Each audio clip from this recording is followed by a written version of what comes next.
Welcome to Visual Fractions. Today, we're diving into how to convert the decimal 0.92 into a fraction. Let's start with our decimal, 0.92. Notice there are two digits to the right of the decimal. This places it in the hundredths position.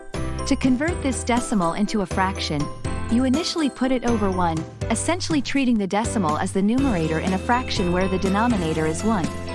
This sets up the conversion process where we multiply both the numerator, the decimal, and the denominator, 1, by 100 because there are two decimal places.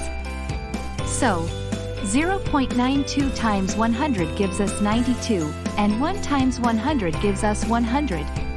This translates 0.92 to the fraction 92 over 100. Next, we simplify. Both the numerator and the denominator in 92 100ths are divisible by 4, the greatest common divisor.